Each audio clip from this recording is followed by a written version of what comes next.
জীবন থেকে নেওয়া কিছু অংশ ভিডিওতে শেয়ার করে দিই, আর এটাই আমার স্মৃতি হয়ে থেকে যাবে।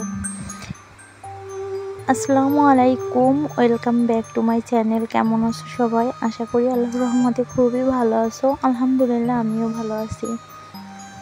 আজকে আবারও একটা নতুন ব্লগ ভিডিও নিয়ে তোমাদের মাঝে হাজির হলাম। যদি ভালো লাগে প্লিজ ভিডিওটা একটা লাইক দিয়ে দেখা শুরু করবে বন্ধুরা। আমি সকালে এই যে ঘুম থেকে উঠে আমার সম্পূর্ণ সব কাজ সেরে রান্নাঘরে চলে আসলাম। আর আমার রান্নাঘরে দিয়েই আমার প্রতিদিনের কাজটা শুরু হয়। তাই কিছু ব্লেন্ডারে জারে পেঁয়াজ রসুন নিয়ে আমি ব্লেন্ড করে নিব। আর ব্লেন্ড করে নেওয়ার পরে দেখো ব্লেন্ডারে এটা কিন্তু এভাবে ঢাকনা দিয়ে ঢেকে রাখলে কিন্তু সুন্দরভাবে পরিষ্কার থাকে, আর অতি সহজে উপর থেকে ময়লাগুলো মুছে ফেলা যায়। আর এখানে আমি যে কলা আছে, আমাদের এদিকে বলে দয়া কলা, আর ওটা সকালে রান্না করে নেব। আসলে এটা মাংসের মতো রান্না করতে হয়। আর এই দয়া কলাটা রান্না করার কিন্তু অনেক ইউনিক টোটকা আছে, আজ তোমাদের সাথে শেয়ার করব। আগে দিয়ে দিলাম এক টুকরো দারচিনি, আর এখানে দিয়ে দিলাম একটা এলাচ, একটা শুকনা মরিচ দিয়ে আমি যে মশলাটা ব্লেন্ড করে রাখলাম ওটা দিয়ে আমি কিন্তু খুব সহজে ভাজি করে নিলাম। আর এগুলো মশলা ভালোভাবে কষিয়ে নেব। আর সাথে কিন্তু আমি দারচিনির সাথে একটু পেঁয়াজও বেরেস্তা করে নিয়েছিলাম। সুন্দর করে মশলাটা এভাবে কষিয়ে নিয়ে আমি কিন্তু এখানে অ্যাড করে কলাটা দিয়ে আমি সুন্দরভাবে কিন্তু রান্না করে ফেললাম। আর এই রান্নাটা খেতে কিন্তু হেভি দারুণ টেস্ট। আসলে কি বলবো, ওই যে কলার সাথে চিংড়ি মাছ দিয়ে রান্না করছি, আমি যখন কষিয়ে নিয়েছি ওটা তোমাদের অফ ক্যামেরায় উঠাতে পারিনি, অফ ক্যামেরায় চলে গেছে। আর এ দেখো, আগে যদি শুকনা মরিচ, পেঁয়াজ আর দারচিনি এগুলো ভাজি করে নেওয়া হয় তাহলে কিন্তু খুবই ভালো হয়। আর সকালে যে থালা বাটিগুলো ওগুলো ধুয়ে পরিষ্কার করে এভাবে গামলার ভিতরে রেখে দিয়েছি একটু পানি ঝরিয়ে। আর এটা কিন্তু রেখে ধুলে কিন্তু খুবই ভালো হবে। আর দেখো আমার সংসারে কিন্তু স্টিলের মালগুলোই বেশি ব্যবহার করি, কারণ স্টিলের মালে অনেক পরিমাণের রোগ ব্যাধি কম হয়। আর যেহেতু আমি স্টিলের মাল এখন থেকেই সবসময় ব্যবহার করব, মেলামাইন আছে কিন্তু ওটা ব্যবহার করি না। আর এগুলো কিন্তু পানি ঝরিয়ে নিয়ে আমি যে সুন্দর করে আমার এখানে রেখে দিচ্ছি। আর এভাবে কাজগুলো সকাল থেকে গুছিয়ে গুছিয়ে করতে থাকি। আর এখানে এই যে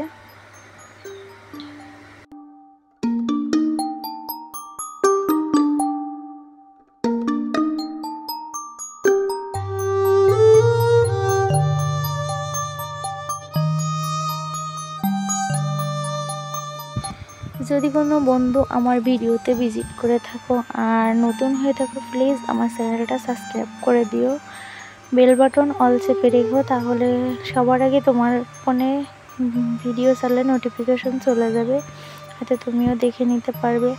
আর আমার ভিডিওটা যদি কোনো অংশে একটু ভালো লাগে তাহলে প্লিজ একটু লাইক কমেন্ট শেয়ার করে দিয়ে। আর এখানে সকালে নাস্তা খাওয়ার পর এই যে কিছু কাজ করে নিচ্ছি। একটা ফুলের ডাল আমি এই যে পানি দিয়ে এর ভিতরে রেখে দিয়েছি, কিন্তু অনেক দিন হয়েছে। আসলে গাছকে আমার ভালো লাগে সময়ের জন্য, গাছের সাথে বেশি বন্ধুত্ব করা হয় না, তারপরও যতটুকু সময় পাই ততটুকু সময় নিয়ে কাজ করার চেষ্টা করি। এই যে এখানে আমি সুন্দর করে রেখে দিয়েছি। আর গাছটাকে পরিষ্কার করে নিচ্ছি। এভাবে করে নিলে কিন্তু খুবই ভালো হয়। আর সুন্দর করে যদি আমি গাছটাকে পরিষ্কার করি, প্রতিদিন পানি দিয়ে রাখি, গাছটা কিন্তু অনেক দিন যাবত এরকম থাকবে। দেখো দেখতে কত সুন্দর হয়েছে। আর এখানে একটা অ্যালোভেরা গাছ ছিল, ওটাকেও একটু পানি দিয়ে পরিষ্কার করে নিলাম। আর এটাকে মুছে এই যে এখানে রেখে দিলাম। আর এখন প্রচণ্ড রোদ, দুপুরবেলায় চিন্তা করলাম একটু যে কোনো ধরনের জুস বানিয়ে নিই। আর আসলে এই গরমে যদি শরবত বানানো হয় কিন্তু ভালোই লাগে।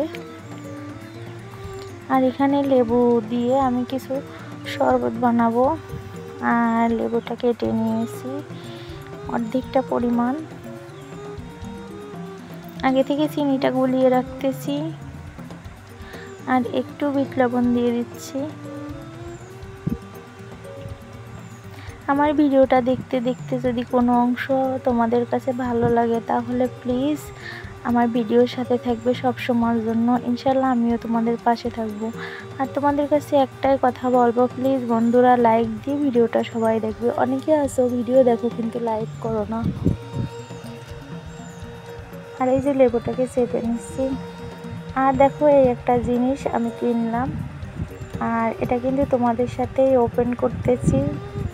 আসলে এটা কেমন হলো তোমরা বলবে, যেহেতু গ্রামের এই দিক ওইভাবে কোনো কিছু পাওয়া যায় না। একটা পেরিয়ালা নিয়ে আসলো, আমি তার কাছ থেকে এটাই রাখলাম।